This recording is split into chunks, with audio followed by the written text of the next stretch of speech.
Recording. Yay, recording. Whee! Here we go. Come on. Well, you can do it. You can do it. No. Bring me everyone. What do you mean, everyone?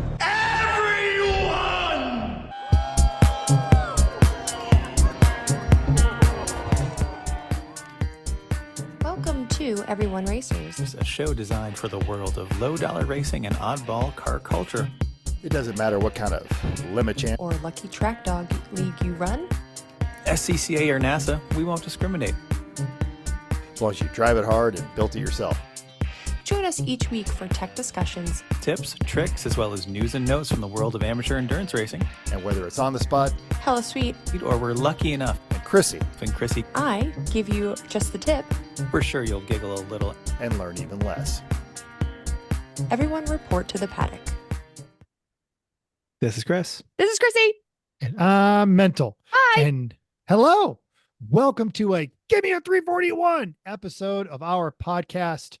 It is episode 341, and the Air Force Air Education and Training Command Form 341 is the primary method that AETC uses to document discrepancies and excellence for non-prior service recruits in both basic training and Air Force technical schools. Now that anyone who's graduated from Air Force Basic is now having a PTSD episode, we can give ourselves a 341 because we still haven't come up with a bingo card. I'm not sure I follow what that is. It Is is it like literally a Performance trouble? evaluation, or is it square sheet of paper, and you have to have It's like a three of them certificate? on you at all times. And the TI will come up and say, give me a 341 because you had your hands in your pockets, or your uniform is wrong, or your room is dirty. And Oh, then- it's like a get out of jail free card. oh no, but the it other is way, a no, it's go you're to in jail trouble. later. Go to card. jail later card. I thought you were Yes. giving them. You Well, were you giving have to have somebody them. them. You have to have the form. So that the person who's going to write you up has a form to write you up on. If you don't have one, that's an extra reason to write you up. Oh, I And got you're it. That's in worse too trouble by right. not having Okay. the form. Okay. Oh, okay. Yeah, This, I can this see was how that's deep the and great, PTSD, yeah. and something we learned something today. we Well, learned some of something us did. today. Yes. Yes. Okay, good. You typically have to have three of them on you at all times, and usually the follow-on question from whatever you just gave up a 341 for was, how many 341s do you have? And if the answer was less than three, then they got another one from you for not having a 341, and you hoped you could make it back to your locker to get enough of them. I once had a 341 pulled for having too many 341s because I had 7, because I got into a lot of trouble. Now, This you said they sounds could be used for stressful. excellence too. They could. So, but that doesn't sound like it happened very often based on your No. PTSD reaction to it. Okay. This sounds stressful. I'm very sorry that this. That's But what it's there obviously- for. Okay, great. That's why I'm not in the Air Force. Anyway, great. What you working? Mental. It's blank here. What are you working on? I honestly had to put some thought into this. Oh. I've just been What have moving I been stuff doing? around and like cleaning, my garage, trying to get some stuff done. I've got Okay. a welding project I've been working on, but I haven't really done anything. I had every intention of putting a battery in the Honda and seeing if I could get the ignition to turn. And I just got behind on Saturday and didn't get around to doing really anything. Met up with That's some friends okay. Saturday night, and then Sunday is Vicky and my day. So didn't do any work. Sounds great. Those days are important. Mm-hmm. You guys have been quite busy, as anyone who busy. follows our social medias can see. Yes, we were. I'll go, I guess. I was helping with the fiddly bits. We're putting some plastic parts on and making a bracket. And so I was helping Chris in the garage on Saturday. It was cold and rainy here, so it's kind of miserable to be anywhere else. So the garage was fine. And then Sunday was my day. So I went out with a good friend, sat at a winery for a good couple hours and just enjoyed the sun and views. And yeah, so it was nice, relaxing Sunday. Chris, what are you doing? I was working on the cars, basically. Someone's got to do it. It's Friday. I took a half day because it was a gorgeous day and my schedule was actually clear at work. So I did a junkyard run because I knew from watching the online inventory that 2 new first generation Mazda 3s had made it into the yard. needed to go there and grab that core support and a couple other plastic bits early on. By the time I got there, one of them had already got a fender taken and headlights taken and the bumper taken, but I was able to get everything I need from the pair of them and somehow got the core support, got some other underbody plastics. One of them was ready for you. So it core was with the support, bumper. they had taken everything pulled, off. it's right there. It's like, well, this Yay. is convenient. Thank you. So got that stuff all there. Then the next day had those parts. Well, they got put on the car with including like radiator and headlights, and made a new mounting for the oil cooler that is lighter and a better design. It keeps the oil cooler closer to the radiator. It also has some air ducting improvements so that any air that gets in the front of the car is forced to go through the radiator instead of potentially being able to slip around, because the car does run a little warm. Mazda seems to think it's perfectly fine, the temperature it runs, but the more air we can force through the radiator, the better it's going to be. So did all of that. I also then started working on repairing the bumper. It was cracked in a couple spots. So I basically built a boat, as I do with these kind of things, because I have that stuff. So I fiberglass various different kinds and layers of fiberglass and fillers and stuff. And now it has just got primer on it tonight. So that's going to dry for 48 hours. So then Friday I can sand it. Actually, tomorrow I can sand it, and Friday I can put the finished coats on. So we're getting there. So if you live near Pennsylvania and you have a first generation Mazda 3 sedan, because I did not double check my order, I sent a bumper, a fender, and headlight. Well, the headlight got returned. Headlights have returned. I have not figured out how to do the freight for the other stuff yet. Well, it's not worth it because I have to eat the freight cost, Okay. which was twice the price of the. Yeah. So I'm not. So if you live near there and you would like a brand new unmounted fender and bumper for your sedan, very important, not your hatchback, contact us, and it's yours, free for $1. Because free for $1. Free for $1. Because the bumper had to be delivered by truck, and they warned me that the delivery fee was non-refundable. And if I want a refund for the cost of the bumper, I have to pay to ship it back to them, which is twice the cost of the bumper. So I'm just dumb. Well, we race with at least one sedan. I'm not sure it's. I mean, these are perfectly the only thing I good can for think like of your is civilian car too. Oh, Kim's car. Yeah. Oh. The bumper is held together with zip ties and drywall screws. Yeah. And it's black already. It is. It's unprimed. Well, it's black. It's raw, but that car's already black. Maybe we could make that work. Anyway. I know.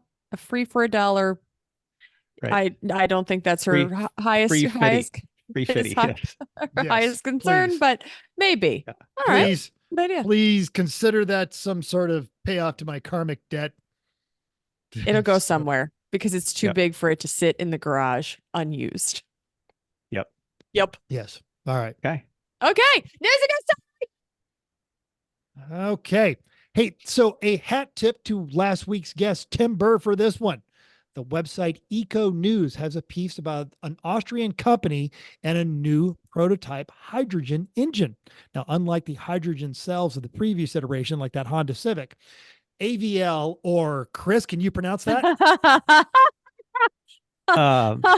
Anstalt für Verbrennung gedünnt Kraftmaschinen.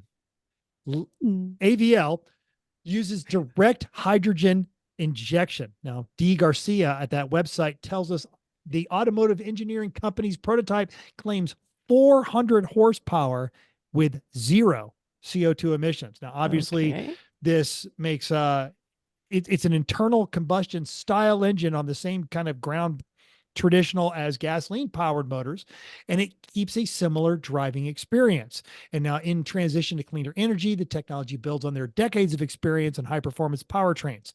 Preliminary tests show tremendous promise for racing applications, as motorsports always provides an ideal testing ground for development of this hydrogen engine technology. AVL claims their new power plant drives with the same sound, emotion, and excitement of combustion engines. AVL, if you're listening, do you know what makes a great testing and development environment? A podcaster. Amateur endurance racing. How about a podcaster? We'll test it out for Boom, you. there it is. And I am certain absolutely nothing will go wrong with a direct injected hydrogen motor in Lemons. Hit us up. We can talk. Make sure to talk to Pagel before you put a hydrogen powered car on track. Just saying. And how do you I just want to say that word, like now I've looked at it, I can say it correctly. Verbrennungskraftmaschinen, which Thank you. translates to internal combustion engine. So Verbrenning is internal, it's Verbrennungskraft and the machine and engine. Yeah. So That's usually how, Verbrennungskraftmaschinen. yeah, that's how most German in Austria. It all makes obviously perfect words. sense. Yes. And then they follow logic. keep adding them on. Right. Yeah. Yeah. just And it's all eliminate just a word. spaces. And you just say every letter and it's all comes together. I do remember the original. I remember learning the original word for diesel engine was, I think I've made this joke, but it's not a joke, was internal combustion engine that does not run on gasoline. But luckily the guy that invented it was diesel. Makes it easier. Thanks, Rudolph. Also, where does one get hydrogen? Just put in a car. In California, they do have hydrogen filling stations for the Do they? few. There's Honda made some and Toyota made some hydrogen Really? fuel cell cars out there, and so Oh. there's actually a hydrogen kind of corridor-ish area down and around LA, I think. All right. But- If you live there, that's where you can have it. But here I'd be like, I'm not really sure how to fill this car because I don't have a place to get it. That go to the hydrogen store. Yep. Grocery. There was some recent company Yes. that still uses a stock photo of one of their best former employees, and it's not a foreign company. It's an Only- American It's only gas. it's only company. propane. Not hydrogen. really? Just propane. Yep. Because Air I gas. go air gas. Air is what I'm Air gas. gas. is Yes. different. Air Yes. gas. Yes. You absolutely Not get where the hydrogen stock there. photo is from is Okay. a No. propane And company. That would have been so much better if it were air gas that person used to Let's work not- for, because then we could have gotten more Let's not fun get this. stuff. Stop it. Okay. Anyway, all right. It's my story time. Okay. Did you know of a racetrack and now that one is no longer? Sometimes those memories are not the only thing that fades back into the earth. There is a recent article that shows us 10 more abandoned racetracks from Google Earth. From road courses to small ovals and a super speedway, some look ready for action while others are virtually unrecognizable. Chris Smith from Motor One claims that they had help from finding racetracks lost to time, but really it's probably two guys that have nothing else to do, just search Google Earth and find cool things. Anyway, their latest find covers sprawling courses, small town Saturday night circle tracks, and even a gigantic super speedway that Google satellites caught before and during its destruction. Do you want to share this, or are you just waiting for me to be done? Or not, that's fine too. Oh, no, keep sorry. going. There is a road course from Iowa that still looks like part of an active track. Sag Harbor, New York, that is now a golf course, and Pequawee, Wisconsin, that is now a subdivision. And then there's circle tracks in Smithton, PA, Indiana, and with the remains of Texas World Speedway, some paved, some dirt, some overgrown, so much that it's hard to see that there was a track there anyway. Obviously, this article is something that you have to open and look at. Link is in our notes for your viewing pleasure and mental scrolling through. And apparently this article is 10 more tracks. So they've already had articles, but this one was floating around the internet and I thought it was cool. I can imagine that there are some of these tracks that, especially from afar, like that one, this is a subdivision that you can see half of where it was. And a lot of these have the background information. Some of them have anecdotes of, I remember going to this and this is where I raced and this is what it did. And it was cool. So kind of fun. Racetracks. Texas Used to World be- is a heartbreaker. That was my third ever Lemons race. Wow. And little known fact, if you look at the older satellite photos of Lime Rock, you can see where they were supposed to extend Lime Rock straight and make a different turn one, a different configuration. And the path through the woods was still there too. I don't see that one on here. It is not on here. Nope. That one, No. It might be on the first set, but Yeah. This is kind of It's fun to still- see. Absolutely. Interesting article. Very Great. much. Great. All right. Mike Hembry at Auto Week has a story you might have seen coming if you've ever raced at Barber. And if you've never raced at Barber, you really should. It's great. It's just outside of Birmingham, Alabama. And its track is really known for its museum and its art. The grounds are really covered with some serious, some whimsical, some wacky bits, sculptures, creations. I mean, everything from the giant spider that you can see easily to little like gargoyles climbing out of the storm drains and just little touches everywhere. There's a lot of Easter eggs hidden around Barber if you really look. That's pretty neat.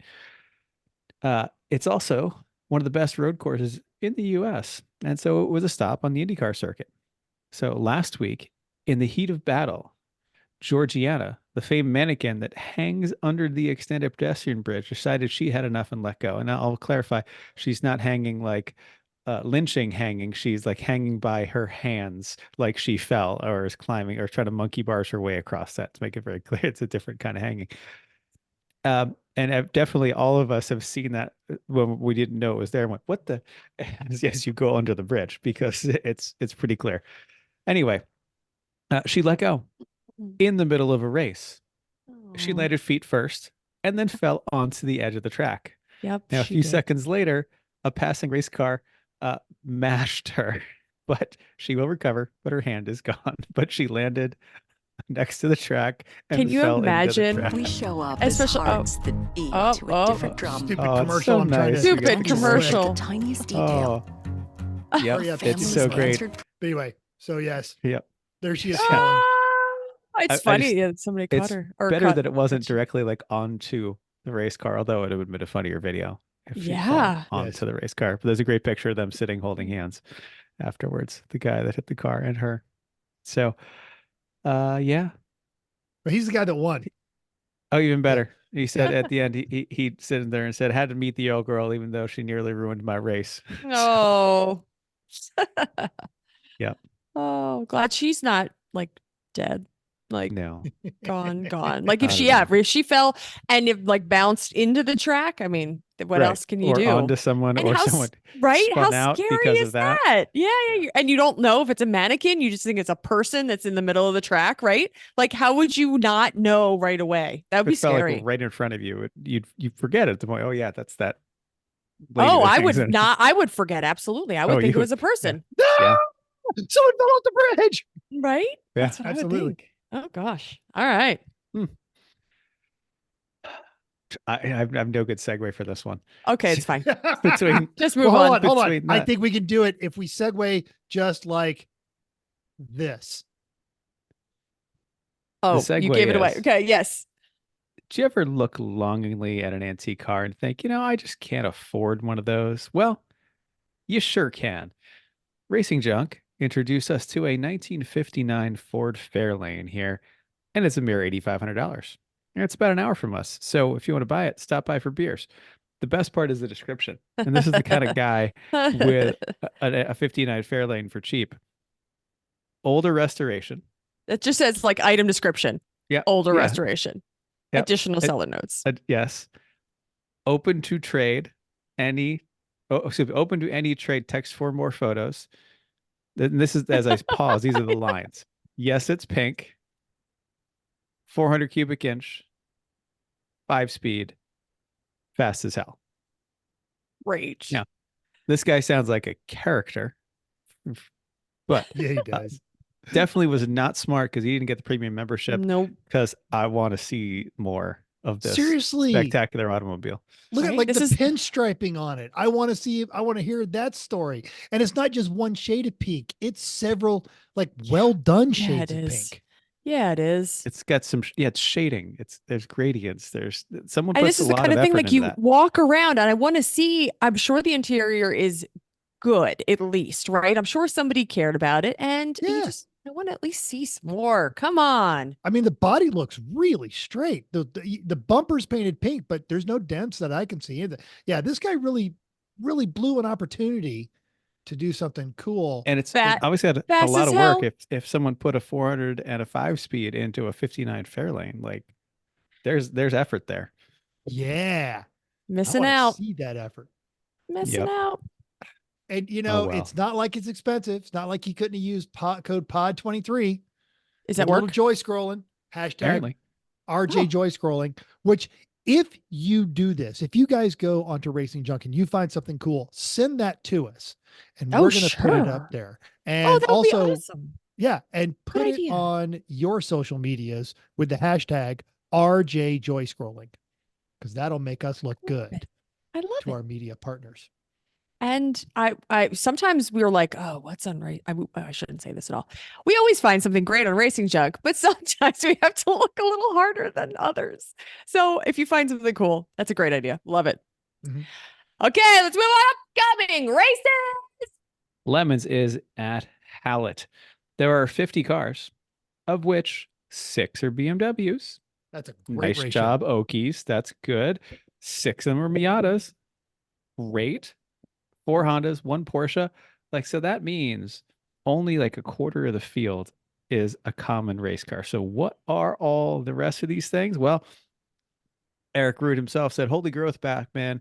We picked up 10 cars over the last year. I said one of the 50 paid entrants is already a scratch, possibly. And the field is really good. There's a Yugo, a new Yugo. Lemon's first boxy foxy Cougar, run by a team also with a Bobcat. So they are doubled up on the Mercury. We have a mid-engine slant 6 Magnum. That's from our buddies. That is from That's what FOMOCO. they use at the Focus. Yeah. Yes, absolutely. We've got a notchback Celica from Albuquerque. Oh, We've got so rookies with a Grand Cherokee, because nothing says race car like a Grand Cherokee, or Blazer with burgers. How do you go wrong? There's a Okay. Ranger for Sajeev. And that there's Ranger was the Yeah. same Ranger from Houston, but there's a new engine, and you're going to want to see it. Oh, Excellent. There's a stockish Fiat X19 somehow in Oklahoma. And the Resistance is there, and they are always entertaining. So that's a great field. I'm glad they've upped their field size so they can keep doing Hallett. That's great. And your judges are yes. Tom Webb, Sajeev, of course, and the court reporter is going to be Aaron Cole. Now, Sajeev likes fiddly bits of little tiny Fords, especially digital dash 80s Fords. Tom Webb has already put out there that he wants classic rock cassettes or those cartoons magazines, like from back in the day with literally just like the hot rod magazines with nothing on there. So you have to put a little thought into that bribe, but those are some easy bribes, man. And if you still haven't themed your car, just even painting it brown is a nice start. It'll get you in the right, going the Is right it way. is brown a theme because you're pandering to judges? Yeah, brown can Judge be a And there's your Sajeev theme. there. I'm Yeah. pandering. Boom. And if you wore panda costumes, We just gave you the theme. right? There is a Party Galaxy in Tulsa. There is one in Oklahoma City. If you're driving up from Texas on the way, this Party is not hard to do. Galaxy. Do not show up with a weak theme, because Tom's there, Jan's probably there. So, and none of those people, Aaron Cole as well, are putting up with weak themes. No. And we I just already gave know you a some of the great one themes, and that's they're not hard. fantastic. We just made it up on the fly Yep. because we're hilarious. Okay. This is not hard. Just I theme, don't- people. Yeah. Boom. Right. Thanks for giving the judges. I read it and I didn't copy it here. So I don't know if we really talk about this anymore, but I just decided to look it up and I thought, what? Yeah, what? Why not?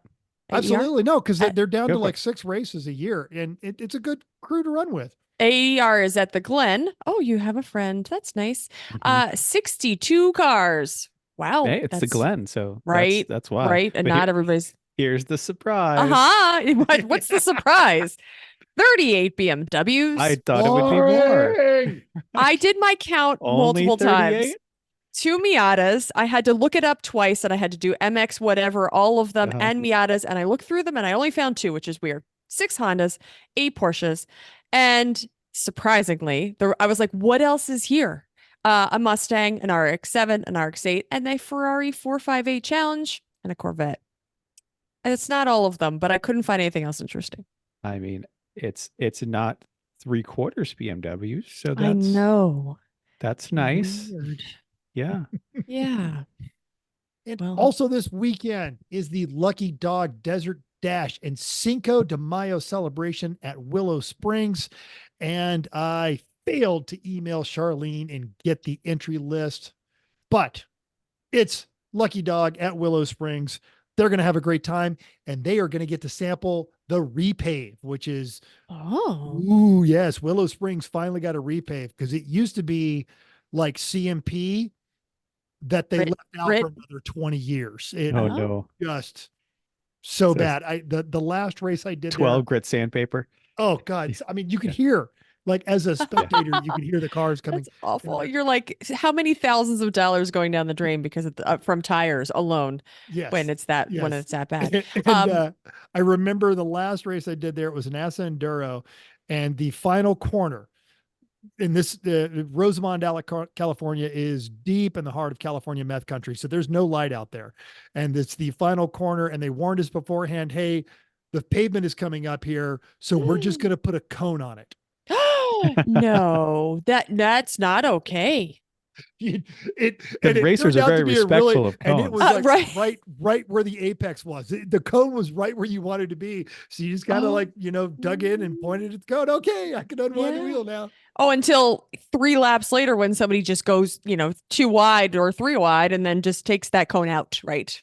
Yeah. Oh, it's a wide track. So I'm very excited. I need to find one of the track day people that run events out there and get out there. And the California crew, if you guys are listening, sorry for party, we need to find an excuse to go out there and just do a track day with all the fun stuff. So Also, they said on there that it was a Cinco de Mayo party. We've been at races with Lucky Dog that has a party atmosphere and it's like off the hook. They I'm sure they'll usually have a great time. right, because we were there and they were doing I don't know. They had a yeah, taco we had truck taco and- truck, yeah, and it was amazing. And so that it's almost better because it's potluck, but they're the organization is it's a running it. potluck you don't have to bring food to. That's because that's they what I'm take care getting of at. it Yeah, themselves, Yeah. which means 0 potato salad. I've never had potato salad Right? at a Lucky Dog race. Right. And if there is, that's okay because it wasn't a whole lot of it because somebody brought it. Anyway, recent results. Oh, I feel like Lemons was that's at the over here. Ridge. Winner on laps was M45 Racing in a Subaru WRX. That's very boring.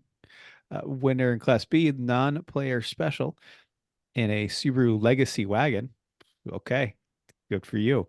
Winner in Class C, the Racing Principles in a 91 Escort GT.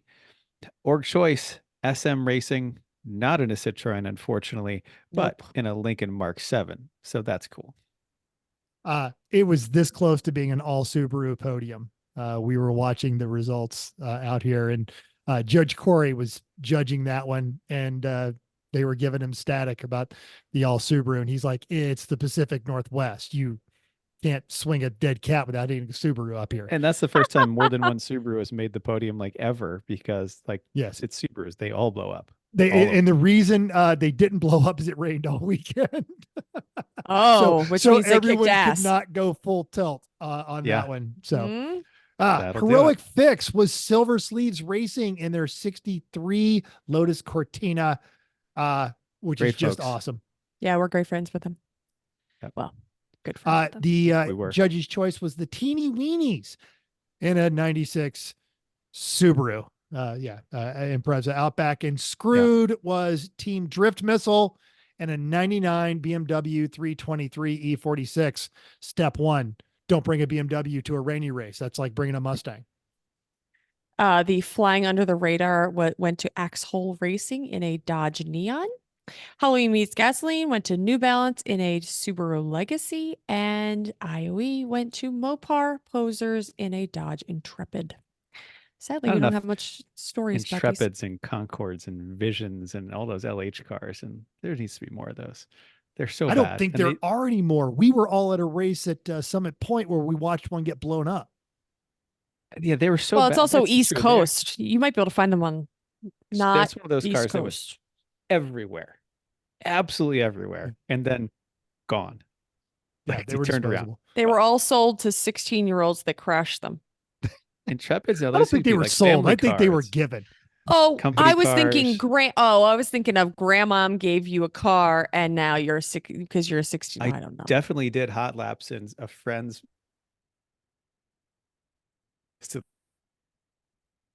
All right. Somebody's gigablasting. Good, I don't think it's That me. car was terrible. Okay. Oh, well. Anyway, Okay, Moving listener feedback.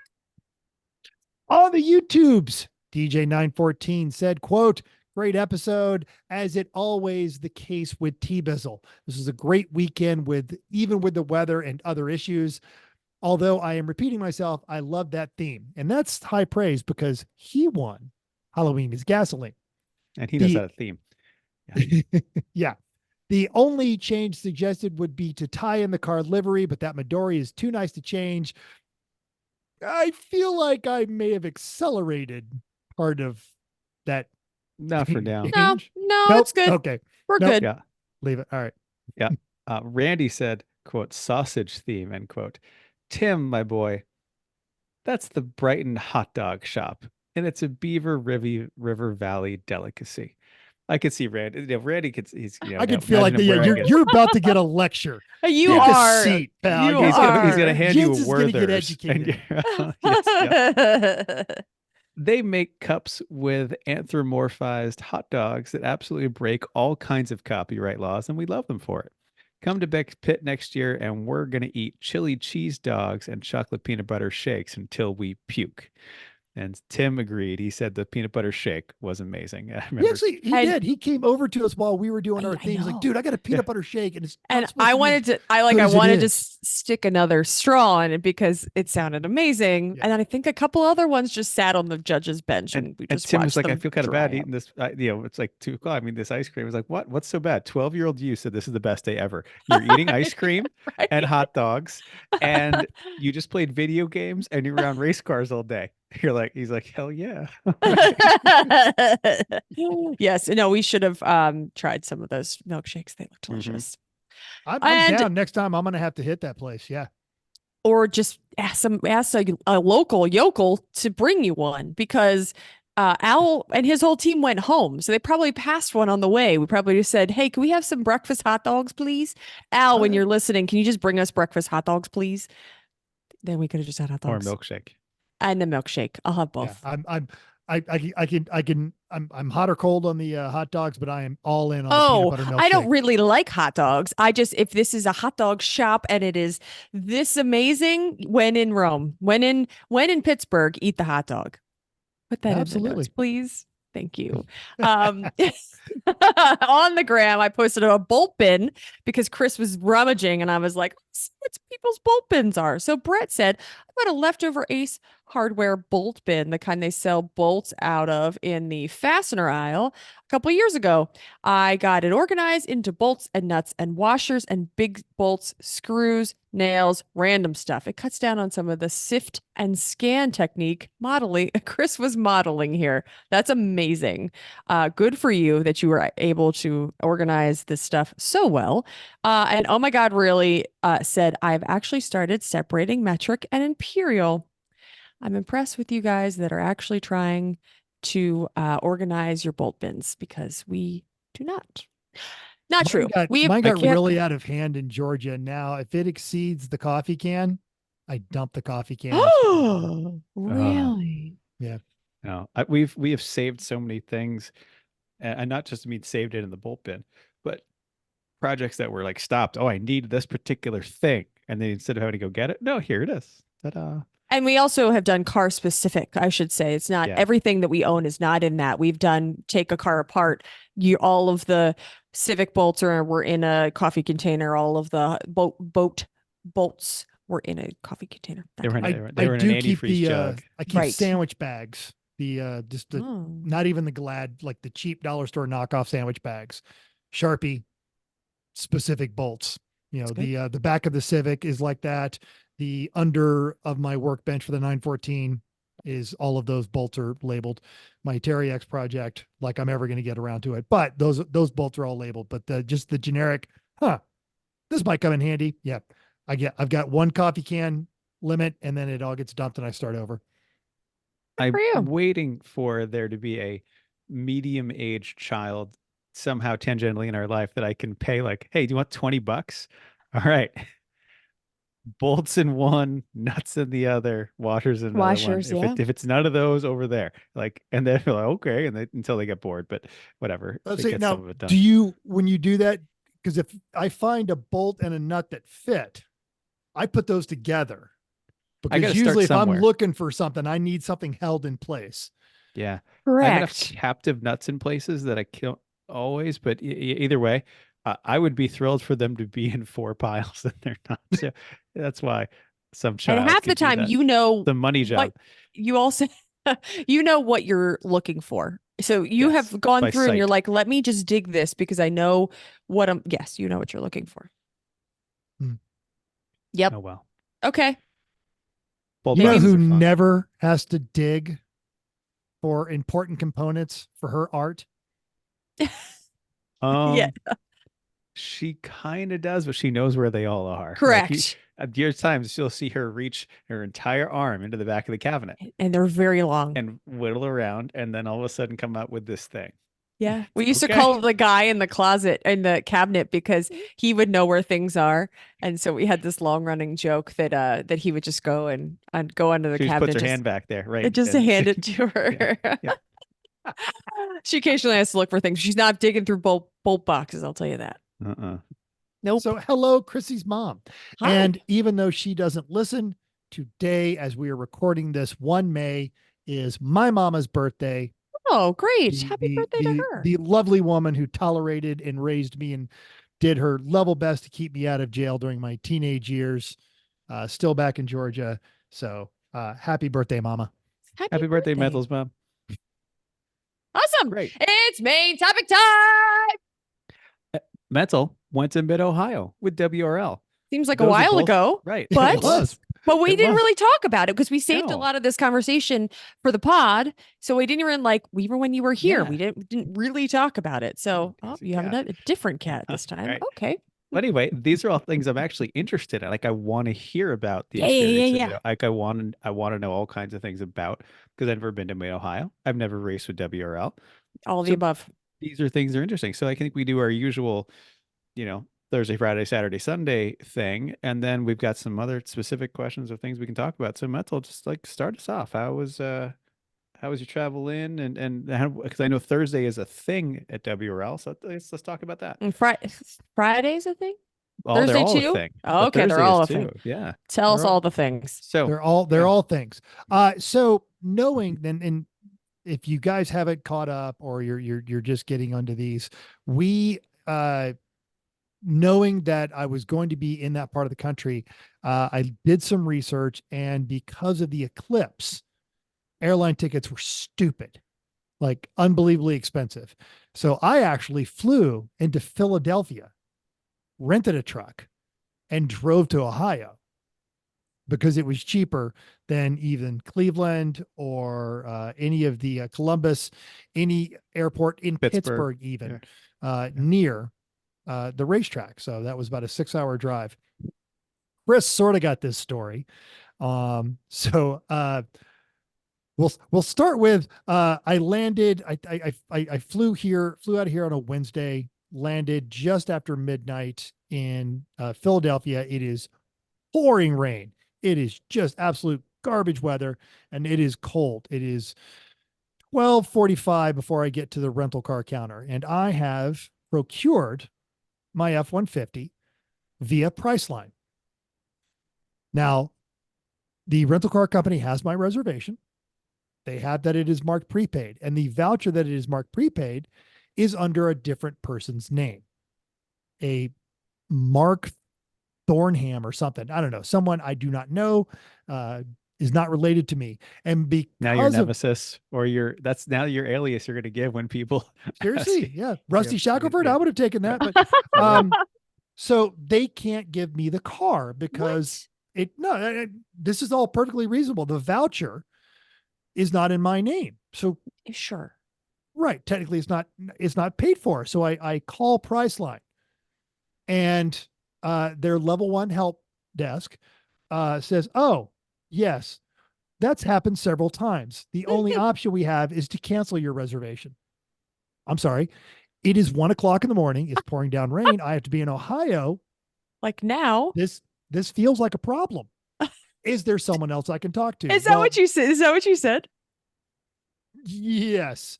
And that was about as nice as it went Where downhill was from the there. whole time? Okay. So I asked to speak to someone with some authority, and she said, well, they're not going to be able to help you either. They're going to tell you the same thing. Perhaps you can Uber. At this point, I left the building, went outside into the parking lot into the rain, and told her that no, I would not be Ubering because I'm in Philadelphia. And I screamed, and I need to be in fucking Ohio. Oh my goodness. Are you going to pay for my Uber? And she said, well, let me get a supervisor. And I said, do not ask your supervisor if they're going to pay for my damn Uber to Ohio. Get me someone who can get me a car. Maybe they don't know how far away Philadelphia and Ohio is. Tell you it's So far. level 2 checks my reservation, says everything should be fine. Try again. So I go to the counter. It's the exact same problem. They've done nothing. So I call back and I do this again. I talk to the level 1 person. I'm like, I explain the problem. And they're like, well, the only thing we can do is cancel this. This will not work. I need a car. It's 1 o'clock in the morning and there's only 3 rental car counters open and they're all run by the same 3 people.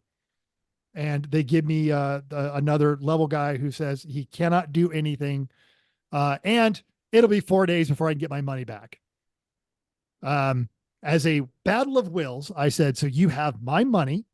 I have done nothing wrong. And I am now stranded in the rain in Philadelphia without a car that I paid for. And you didn't bother to tell me there was going to be a problem until I got here. I looked at my watch and we sat in silence on hold for 15 minutes because they would not answer that question.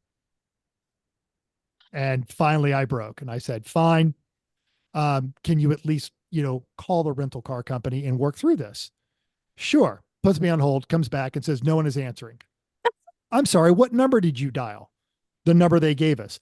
I'm looking at the rental car counter. No phone rang. Would you like me to hand them the phone? Just like, let me call you back on this. Couldn't you just hand them your phone? Oh, this is literally the rental car people are like, oh, yeah, I thought they like, totally, I thought he put you.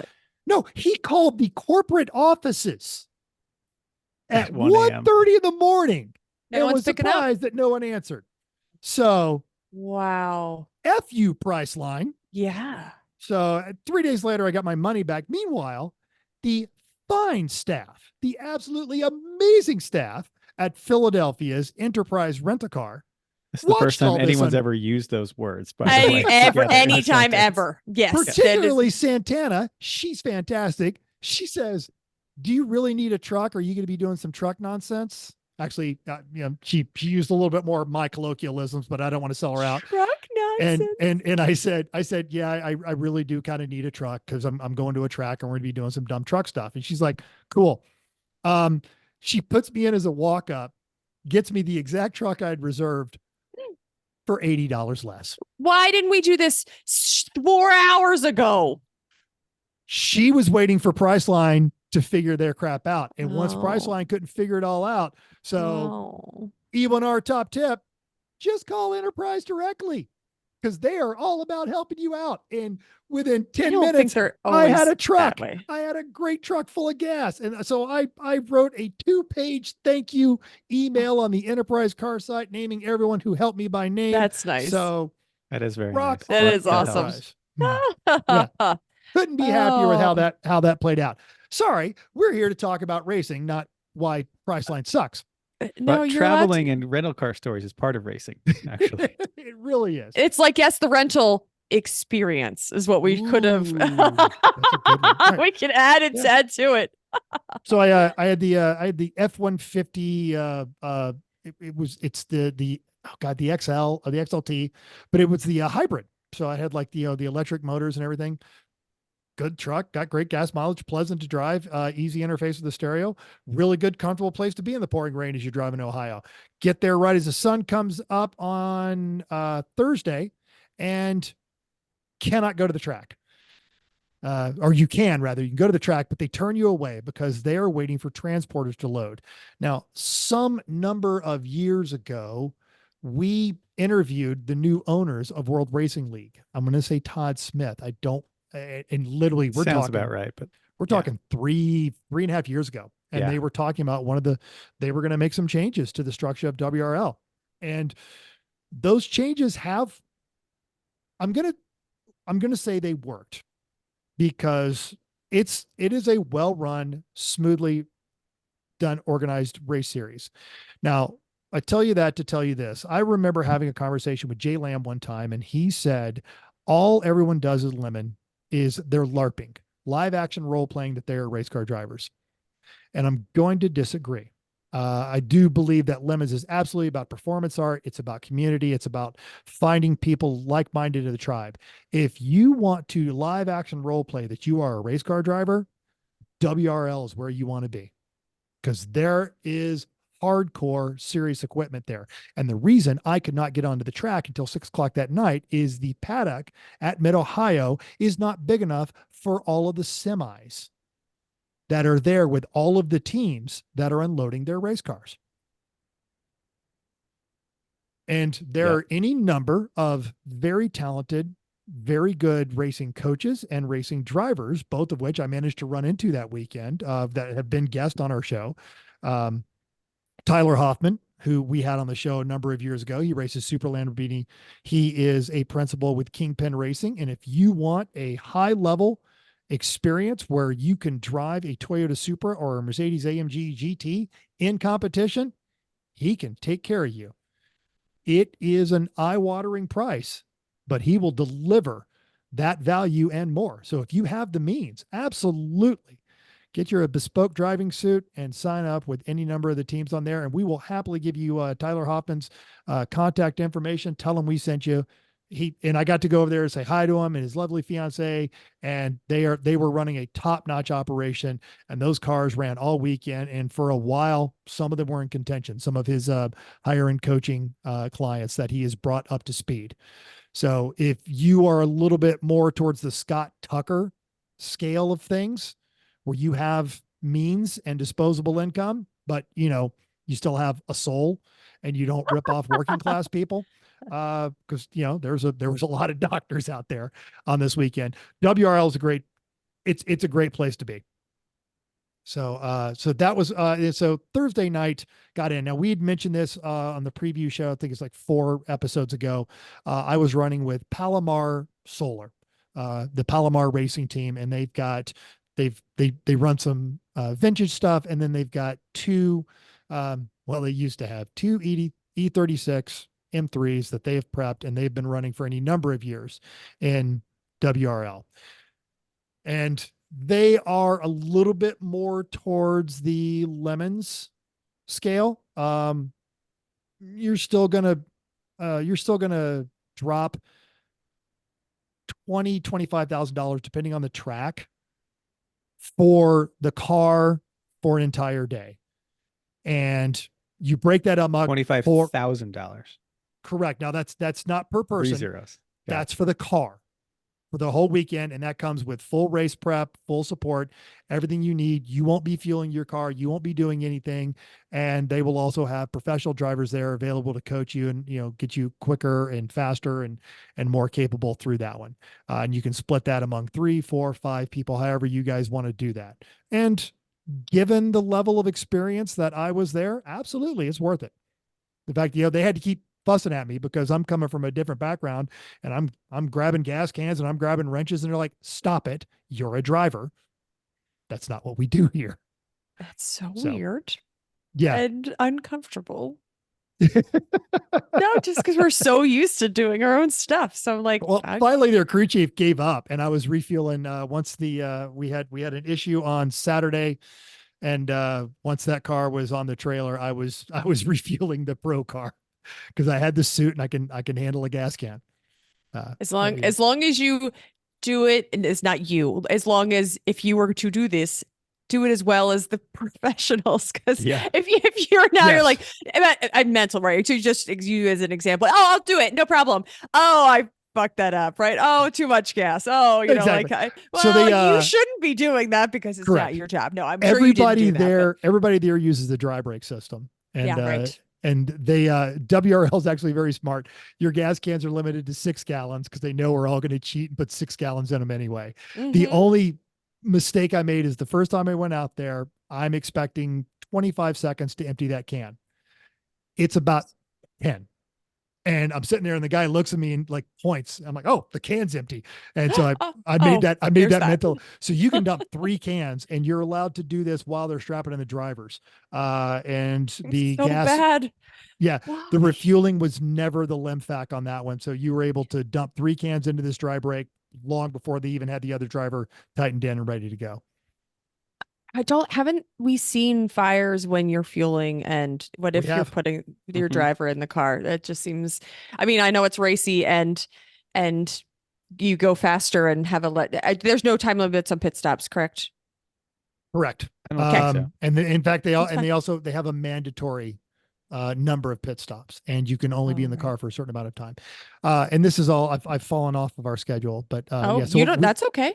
we got there Thursday, and then when they finally let us all in, we got in there. It was me and a group of drivers we had the mutual friend and Carl Nelson, Lahala Independent BMW in San Diego, and he knew all these guys from Vintage Racing, and Austin, John, me, and Dan, and we were going to be running the B car. So we all met up Thursday night. It was really we helped unload the truck, and we all stayed in the same Airbnb, and it was really funny because all of those guys live in the San Diego area.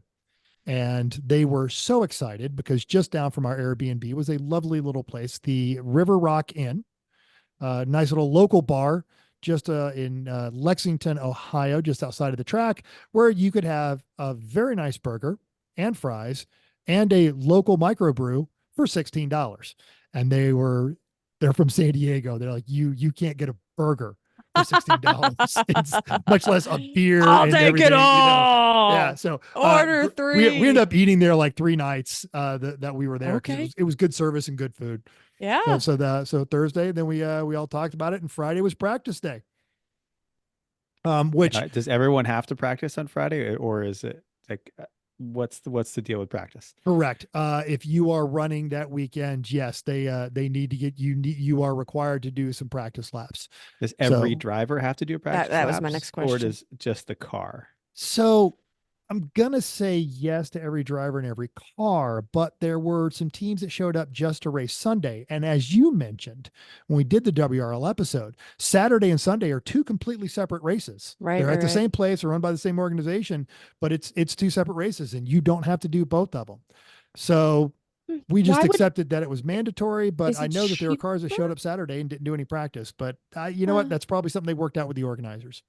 Is it cheaper? I mean, I guess you pay by the It's day. included- You pay by the it's- race. It's just- included in the No, it's entry a race fees. fee. Yeah. I mean, that seems odd that you would say I'm only racing on Sunday. It does. I would think Never- if you were just only going to race, you would only race on a Saturday and then get back home in time.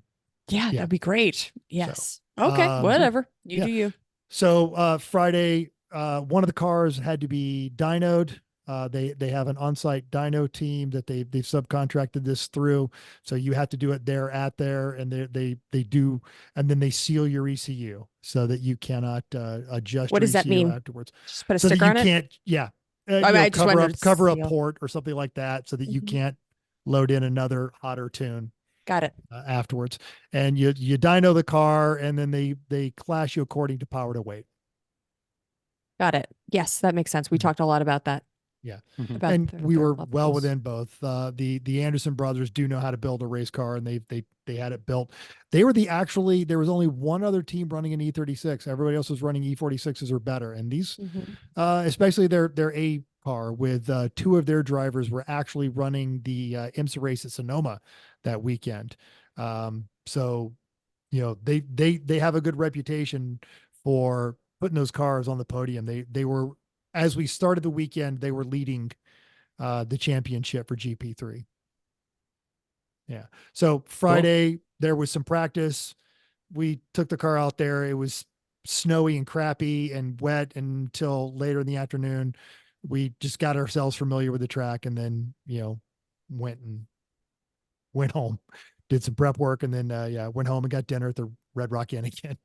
That's great. And we definitely talked about the potential weather because we were saying that Pittsburgh was going to has the Yeah. potential to be the same. And of course, we know what Nope. happened in Pittsburgh. So Yeah. it was so But cold yeah, and windy there. it was snowy and wet Yeah. and miserable. And I just wanted to go back to the desert where I could finally get warm. This is horrible. People aren't supposed to live like this. Luckily, the Andersons also have a tractor trailer, semi truck like everybody else. So they had their tent over, they had the sides down. So we had a It place was to huge and get out of the car. amazing and and What? nothing compared to what some of the other teams are bringing out there. It is random vandals had to bring their B trailer out because their primary trailer was at the IMSA race at Sonoma, and they're another arrive and drive that you can run with out there. So yeah, they had their not as nice semi trailer. It was yes. This is it just literally was one of those we are not in Kansas anymore kind of situations. Yeah. Wow. Yeah. Okay. Okay. That's so so much. Saturday, it's race day. What's going Saturday, it is race day. One of the things we did Friday night, as we had never raced together, and all of them are sprint racers. Two of them spec Miatas, one of them spec 944. And so we started talking about driver swaps and how we're going to do them and where you stand and walk through it. And we worked on the driving order, and I was trying not to take over, but I'm like, okay, look, just we'll start from this point. These are suggestions. This is what we do. And your role is defined by the position, not by who you are. And this is how this works. And you stand here and you do this. And they were all very, very receptive to it. And then to the point where they're like, well, okay, I'm uncomfortable with this because my head turns a different way. We make this modification. We do this. And we had it all worked out. And we spent about an hour literally just verbalizing, going through the driver changes. Okay, so it is after Dave and before Austin. So I'm standing here, I'm doing this, I move around to this side of the car, I do these things, and bam. And our driver swaps were well within a competitive range for a group of folks that just got together the night before. We were getting drivers in and out of the car and getting them strapped in and ready to go in 3 minutes. That's great. Yeah, it was really good. And the team was really, really excited about the opportunity to do that. So, on Friday, we had a couple of offs. It kind of hurt the car a little bit. So, we ended up having to do some work on that one. And then on Saturday, we had another off, and we don't know if this contributed to it or not, but the engine let go. So Saturday night, kabloom. And we were going to write the whole thing off. What kind of kabloom? Like what Yeah, I was failed in gonna the say, engine? what- The next to last driver, I was going to take the checker. The next to last driver that was out there, and we'd had an extended stay in the pits because the splitter had come loose. So we had to rip that off up by the garages and then put it back out there. And the driver's got about a 20-minute stint on the car and came in and said the rod's knocking. And as he pulled in, the rod was quite clearly knocking. So we pushed it up to the pits, and we were going to write it off, but the Andersons had a spare engine. And by 11:30 that night, she ran. Okay. That's great. It is Certainly great. have done this before. Yeah. They've Yes. done that fast. Yes. Carl Nelson and Ben Tongsai, who runs an independent BMW shop in Chicago. They've all been friends for a while. They had that engine in and out in just a few hours. We almost thought we weren't going to get out Sunday morning because the oil cooler line had broken. The AN fitting had broken in there, but then we figured a way just to plug it off because it was still cold. We didn't need the oil. And rather than risk the car, they put one of the pro drivers in the B car. He went out and said, we can't win with this because this engine's actually faster than the other one. So there's no way we're not making 50 more horsepower than what we dynoed on. But yeah, it really feels great. It's really, really strong. And yeah, the oil temperature didn't move. So we didn't really Great. need the oil cooler out there. Fantastic. And yeah, boom. And so Sunday morning, Not boom. Not boom. not No, boom, that not was boom. Saturday was boom. Saturday was boom. It was fine. Yeah. And one of the things I did do Saturday night is I spent my time not being of any use swapping an engine. I rebuilt the splitter on the front of the B car. And then immediately it got damaged on Saturday, so we had to pull it back off. But we managed to get the bumper back on the car. What and, does rebuilt mean? What did you have to do that? So the previous one, it's that Aluma sheet. It's the two thin pieces of aluminum with the foam in I between think them. it's called Alumalite. Yeah. Alumalite. Oh, That's what it I've was. tried to buy it, but I can't find anywhere that sells the whole sheets. Yeah. They just won't sell it to you because you're not cool enough. Apparently. Well, sell it for this was them, a though. pre-made cut Oh, unit for E36s from Turner, and it bolts to a lower bumper plastic splitter that they have. So it had gotten pretty torn up. So we started with a clean one. We drilled the holes. We got it all mounted in front of the car, made the adjustments with the hacksaws and had it ready to go. And it also kind of got, roughed up a little bit, and we had to pull the lower Aluma sheet off, but we were able to keep the original molded plastic Turner piece on. So we were in no danger of winning the podium, but we were digging ourselves out of last place pretty well. And as anyone saw, so they put me in second because I didn't get any track time yesterday, and Austin wanted to make sure that I had a chance to race. And if you haven't seen the video, 3 laps into my stint, an Aston Martin decides to use me as a braking barrier as they exit into the pits. It knocks the front end off, and by the time as we got it up to the trailer and did an assessment, the car is actually a complete write-off. It's gone, so it will never grace a racetrack again. I had some unpleasant words, much like the words I used with the Priceline customer service, and there were some videos of me flipping off the car every time I came around the track. But the driver of that Aston Martin, as I was no longer at the track, did come by, apologized, then saw the damage of the car, apologized again, then saw the in-car video of me pointing them by, and apologized the third time. However, just, to stay on brand, it was a father and son team that had rented an Aston Martin for the weekend. And yes, Dad was a dentist. cute. So, What was the the amount of damage money to you're their spending does not car? necessarily promise skill. Never. Yeah. It never does. Look at Lance Stroll. I'm just saying. Oh, What? Chrissy with the metal chair. Sick burn. Bam! Suck it, Lance. You get burned like Grosjean. What was the car to the Aston? What was the damage to the Aston? I'm sorry. None. I think None it at chewed up all? it chewed up their numbers. The way we came in, his I don't think I've seen the video. front left corner just absolutely plows straight into the front right of the BMW. Almost right in the wheel. Caught the suspension of the BMW, which is Yeah. which and got ripped the squishy bits. Yeah, Mm. and ripped the fender liner, everything off of the frame, and shifted everything over, and even bent the shock tower brace. Mhm. Yeah. Yeah. Well, if that car has lived a long racing life, it probably was perhaps weakened in those areas already. This from other is how we know it contacts. was a write-off, because the guy that put it on the frame straightener last time said, "This is the last time." This is the last. We're very familiar. So yes. Yeah. Not the Yeah. Mazda. Yeah. Yeah. But- And Yeah. it was terrible because all the pro drivers had started in that car, and they were like, "Oh man, we really liked her. She was, yeah. she was full of fond memories for us." I completely understood. Mhm. Yeah. That's where our Honda is. So Okay. So in general, how did you feel about the quality of driving that you didn't get to experience as much on track as you would like, but you could witness it from the stands or talking to the other drivers? How did you think it was?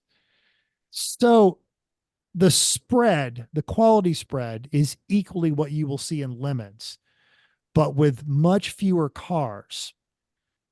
There's not a middle. You have professional drivers in this series that are working. They're using this as a launching pad into IMSA or into one of the other series. Sarah Montgomery was there. You've got Shift Up Racing. You've got folks from Haggerty. You have factory Toyota Supras out there running that. And of course, Randy was there. So you have Fish? No way. That's what I'm great. going to do when I win $1 million is I am going to sponsor Randy Bish to run in WRL. Yeah.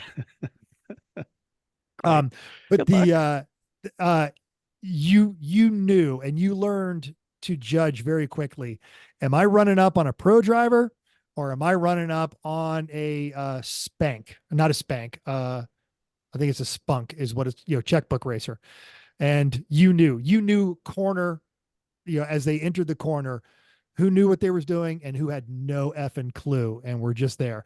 Those Audi RS3 race cars, there were any number of those on the track, and no way should I have been able to get around them in an E36. And several of them, it was like an A car taking overtaking a C car. I just flew past them. Was Chrissy. it typically by car? Oh, would you fight? Was checkbook racers, were they all in one car, or is it changed like we do in Lemons racing when you have a driver that's great and then all of a sudden you're like, well, that person is not who I was racing against 5 minutes ago. They changed drivers. Clearly. Yes, right. Yes, right. So was it? Yes. By and large, you learn to avoid certain cars because you can tell they put all the amateurs in that one. Right. But every now and again, you had the Jekyll and Hyde cars. Mm-hmm. But yeah, the ones that were all full of pros, you didn't see them for more than 30 seconons. They knew how to overtake. They knew 30? Well, because you'd see them coming up in the mirror. No, I was giving it. Yeah. less than that. Interesting. We talked about the NPO1s, the little tiny Daytona looking prototypes. Charlie Stricker, who I used to work with extreme experience, he is now their motorsports development company. Oh. Every one of those cars was owned by the company that builds them. And their racing program is a bit of an employee reward. So they had 4 cars out there, including one of their new ones, which is testing a 2.5 liter Mazda engine, as opposed to the rest of them that run the 2 liters. And they all know they're in tiny little cars that don't come up to the door handle of a BMW. They run lights on the top of it, and they are very, very good about not getting themselves into situations where they get squished. So while they are all motorsports professionals, not most of them will not go on to a professional racing career. They all knew how to drive, and they all knew how to stay out of trouble, and they all knew how to be seen and avoided, all of that kind of stuff. Your IRS3s, yeah, those cars, the Toyota Supras. I found myself passing Toyota Supras that I should have not been able to pass. And then, this is on Friday. And then 5 minutes later, here comes a Toyota Supra, the same one that I just, and it clearly just runs me up, comes to the inside, presents that they are going to pass me, and then makes a really clean pass. And I'm like, you change drivers. Yeah. Yep. That's always fun. It's like, wait, wow. When did they get fast? Yeah. But the quality spread is a curse, not just of the series that we've run, but all of them, because Sunday morning, while they were contending for the lead, Sarah Montgomery's Audi R8 got knocked hard off track by someone racing out of class. So that just did not understand. You have to slow down for a corner, and you can't use a car to bounce off of. It's not Andretti karting. So she had a bit of a post about that on her social medias. Bummer. Yeah. All right. Now the cars, we talked a little bit about it. We've seen everything. I mean, E36s, E46s, but also R8s and Supras and RS3s. Yeah. So yeah, those cars, every car there. Wow. This is why I say it's a great place to go LARPing, because you are getting a IMSA quality preparation by a lot of teams that typically run both.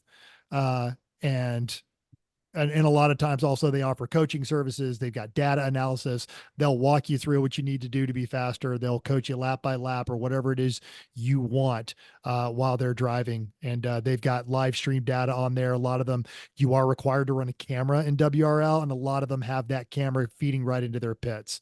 So they know what's going on as it happens. Those cars are immaculately prepped and really, really, that part is really fun. Were there any shoestring kind of teams that you saw there? Or I mean, how many people? Anybody with an open trailer, or no open trailers?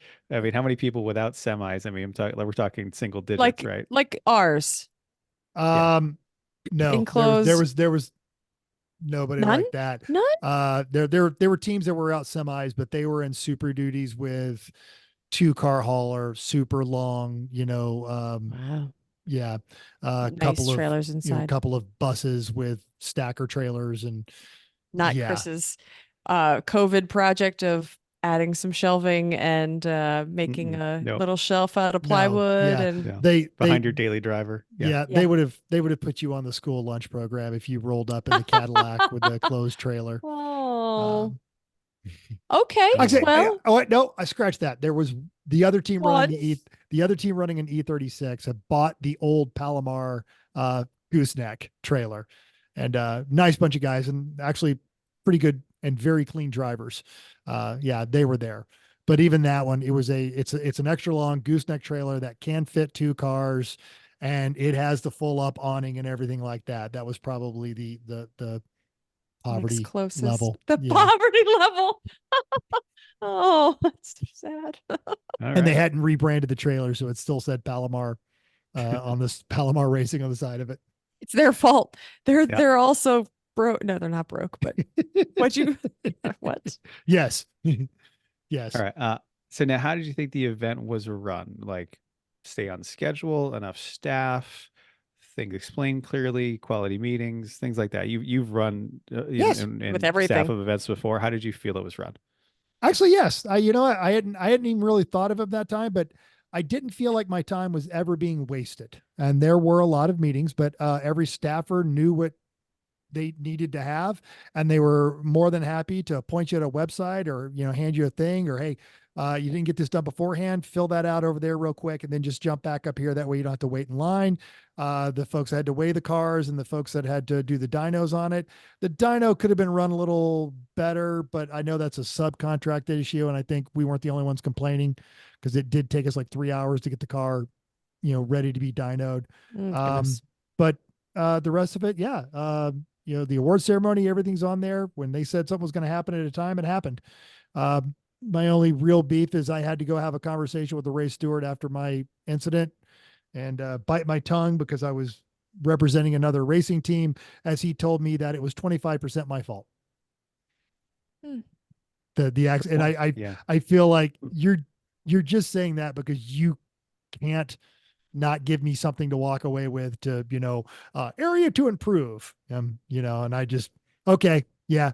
He's like, see, when I'm instructing, one of the first, and I said, I'm going to go ahead and let you know that I'm also a racing instructor. So no, but that was as rude as I got with him. You'd think Okay. that as a racing steward, you wouldn't necessarily automatically assume that you have no experience or limited experience, even if you're new to the series, that you have to have some kind of experience to be racing in this league. So, okay. He was older, and we've all seen it. And this is what has given rise to the popularity of these amateur series. Is there a whole lot of people that in the 70s and 80s went to all the right racing schools and they won all the right events and they've got all the stuff, and they were told if they followed this formula that they would be professional racing drivers, and they're not. And now they consider themselves the gatekeepers. And this is what Haywood Wagner has been raging against with the SCCA. This is what you are seeing change with NASA, but you still just see some of these, older guys that they need to begin every conversation with their resume of everything that they've done, raced, and won, and then tell you why you're terrible. It's getting fewer and fewer and far between. It's infuriating every time I see it, especially if it is to someone who is younger, who is not privileged, and let's just be honest, white. I hate that. So I'm not going to say he was one of those guys, but he's absolutely one of those guys. Mm. So he needed to let me know that this was his world. He was in charge, Yeah. and I was Yeah. privileged to be there and being mentored by him. Right. And you're like, thank you. You such wisdom that you have impressed upon me. It's lovely. Good. And lastly that I've got is, how was Mid Ohio to drive? Especially new pavement, whatnot. You had a few laps on it. Mhm. I've only Yes. done it in iRacing. What'd you think? I love Mid Ohio, and we've talked about this offline, you and I. It's another one of those great old tracks. If you had the opportunity, you should go. It's VIR, it's Nelson Ledges, it's Road America, it's Road Atlanta. There is just a feel to Mid Ohio that you are not going to get anywhere else. And the repave, just enough to keep everything interesting because nobody had it shacked. And there is a material that gathers up as the pavement is run on for the very first time. And this was the first time since the repave that anyone had been on it. And it makes it a little slippery just offline. And you knew as soon as you got offline, the car was wiggling a little bit. And that was, I felt like me and a lot of the other racers out there, that was just an excellent little additional piece of the puzzle to solve. Mid Ohio is a super fun track. I enjoy it. I like facilities. It's great. The little town out there found a fantastic coffee shop. We talked about the restaurant, and they are very much a racing town.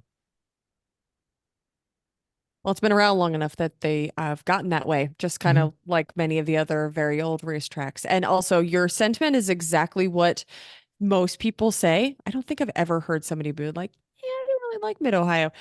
Because it's all the rage when you go to NASA Pittsburgh, which we have been going to Great Lakes. Yeah. We had been going to every year, and everybody there was like, oh, because they go to Mid Ohio because that's part of Great Lakes. Everybody's coming from Great Lakes or going there or whatever. And everybody always says, oh my gosh, have you been there? And I was like, no. And they're like, oh, you have to go. Right. Like, so your sentiment is very much what most people say. If you've been there, that you just drink the Kool-Aid and you're all over it. It reminds me, we talked about Laguna and Barber. There are turns that you'll get, but you'll be like, oh, I'm missing something there, and you'll obsess over that turn. It's rhythmic. There's not any place where you ever feel like you're behind the car. And then the back straightaway, that's okay. Text my wife. Yeah. Scroll through Insta for a little bit. Do taxes. Okay, now we can downshift, slow down. But it's actually a good place to just catch your breath, do the sweep of the gauges, and then check out who's coming, who you're going to pass. So it's not as entertaining in Barber where there's always something. So you do have that very long straightaway, but the rest of it, a lot of fun. Good. Cool. The one thought that I had, and it sounds like I probably already know the answer, but were there any nightly parties or were there any get-togethers at all? Just the whole team just leaves. Everything shuts down. Not the whole team. All the drivers leave. Oh, of course. And of course. The minions have to work. I understand. Yes. Got it. To that end, because the Anderson brothers, they are a little more blue collar. They've got their buddies. And so guys are coming over. We got to get all the prep done on this one, or so-and-so, broke a wheel on this one, or blah, blah, blah, blah, blah, blah, blah. And they just come by. So there is not the cold natured rivalry that you would see in certain other series. So there are friendly people there. None of them are drivers. They're all team owners, and they're all team mechanics. Yeah. It's like the underground minion, like the service staff, almost like you're all the service staff and you're all chatting with each other, and they probably know where to get parts and know how to do it. But they've bummed stuff off each other. And oh, hey, go see the Palomar, because they're from San Diego, so they get a good keg of beer, which we did. So it was we remember the video. I want to say it was AER where Matt was at VIR with Amanda, and he posts the world's saddest douche video where he's holding a claw and you can hear the oonch, oonch, oonch, and he just does a slow pan through the entire paddock at VIR, and there's not a soul there. Mm-hmm. It was not that. It was, it was friendly. It was happy, but I didn't talk to any other drivers unless those drivers were team owners. So yes. If you're at a WRL race, hang out, wander around, go talk to people. They're friendly. They're welcoming. They'll talk to you about how their day's going. They want to hear how yours is going. Good. That's fine. It's just not that if there's a lot of, most people go away. So yeah, that makes sense. But if you think about it, those are the people you want to go away. So those are the ones you Well. are going to talk to anyway. Okay. Yeah. Fair. Overall thoughts. This is great. Thank you for sharing all of your experiences. Would you go again? Would you recommend? Although recommend is you have to no, be if you you have have the the means. yeah, if you have the means, this is a great way to spend it. You're not going to get a Lemons experience, but you're going to get some high quality track time in a very well prepared car. And if you want to pretend that you're the racing driver and you want to, show pictures of you and your team and your bespoke matching driver's suits standing on a podium, at the board meeting on Monday, yeah, absolutely, go for it. You're getting what you paid for. It is good value for the money. It's like a Mercedes. It's a lot of money. But Yeah. no one ever buys a Mercedes and goes, well, this thing is crap, unless it's a CLA. But yeah. I'm trying to land that metaphor, but it's a Mercedes. You're going to pay for it, but you're going to enjoy it. You're going to get what you like. Good. I love that. And I will throw this disclaimer out there. I didn't pay for this. So I just had to travel out there. Everybody's like, where was your new cash flow? No, just kidding. I'm sure they're that, not. I'm sure they're not. And these guys, we'd gotten involved with them when we'd run the 25 hours at Thunderhill, and they initially came out there. They were both vintage racers. They've got pair of amazing Datsun Roadsters, and they're very good with them. They've got a BMW 2002 that they run, and just recently, in the last couple of years, they picked up a Ginetta. Really, really cool stuff. And they'd come out and they fueled us for 25 hours, and they got bit by the bug, and they've got this good crew of young drivers that they are grooming, and these guys will probably go on to professional stuff. And they've offered some, they've got a couple of interns that are working on like electronic stuff that go to a Cal Polytech in San Diego. So they are providing opportunities, but they wanted to get back a little bit to more like what you were talking about, Chrissy. They wanted to be, oh man, let's all sit around and have a beer and stare at the race car, and the kind of a deal. So they reached out and said, hey, what are you doing this time? Like to have you. And yeah, so that's how I got there. I would have to hit a really, really big lottery before I would start doing this on my own, because I look at what it costs to run a WRL weekend, and while it is a good price, I think, what can I do with limits for that? I mean, like all of them. Yeah, I could have a competitive Simca. And maybe my brain has just been too warped by decades of lemons racing. I don't know. That's funny. So if you listen to this and you're like, oh, lemons, it's the performance art is not my jam, but I've got money. Yeah, go rent you a seat at WRL. You'll enjoy it. You'll also get humbled because you're going to go up there against a 20-year-old kid who has forgotten more about racing than you're ever going to know, and they are going to embarrass you. So also just be prepared to learn some things. But then they're going to leave the track and say, wow, that old dude is really slow. Do you want to be friends with them anyway? No, that's okay. No. You're not missing anything. But you do get to say things like, Matt Millen. Yeah. The guy that just won the 24 Hours of Daytona. Yeah. Me and him used to race each other back in the day. Yeah. I remember one time I got around him at Mid-Ohio. He's like back in the day was like parked in the pit. High school. I got around him. Yeah. Yeah, exactly. I showed that kid a thing or two. You didn't, but tell everyone you did. They're probably like, who? What? What guy? Yeah. Cool. Yeah, pretty much. Yeah.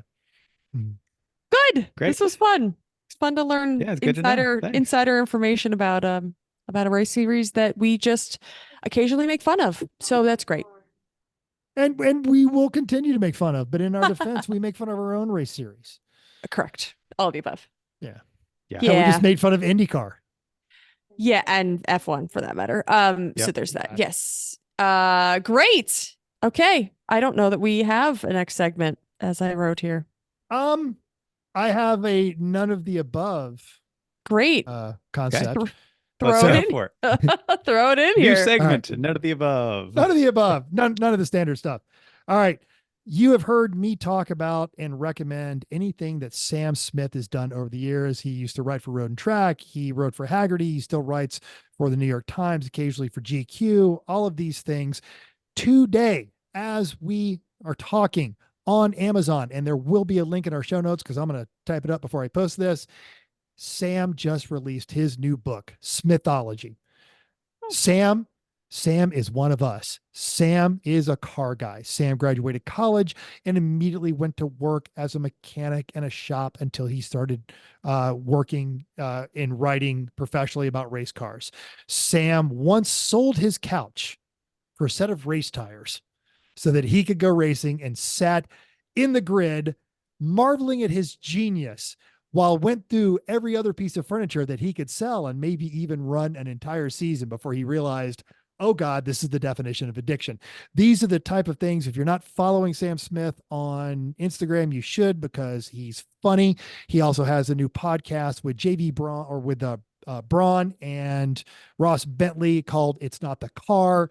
He is a master storyteller, wonderfully humble person, but he's also done some amazing stuff, including running a Jaguar at Goodwood and getting to drive Jim Clark's Lotus on the banking at Indy. So imagine someone like you with a much better ability to tell stories has these amazing opportunities, and you get to read about them. That's going to be Sam Smith's book. It's already in my Amazon account on its way to me, and you should be doing the same. And tell him you heard about it on this podcast, because I've been trying to get him to come on forever. He went on Garage Heroes and he won't come on mine, and I'm friends with the guy. I want So, better. I mean, I know, right? I mean, sorry, Bill. We're great. We're great friends. We Bill will say that we are the 201. They are the 101, now maybe 102. So That's right, because they all have SCCA licenses, and I don't think any of us do. They do, but they still call Chris when their engine breaks. So there's that, which is great. Vicky learned stuff, so that's good. Yep. I'm actually very interested in next week's topic, because there's a question mark, and I'm not sure if that guy wants to do it. I think we can do it. We I can think do we, it. I think we should. I think it's a but great research, because as I am recentering, I have some projects that I am looking at, and I'm going to have all kinds of questions on this. This is a marvelous discussion. we're going to talk a little bit about fiberglass. It's a subject that you always think, oh, you can just fiberglass that, or, okay, how hard can it be?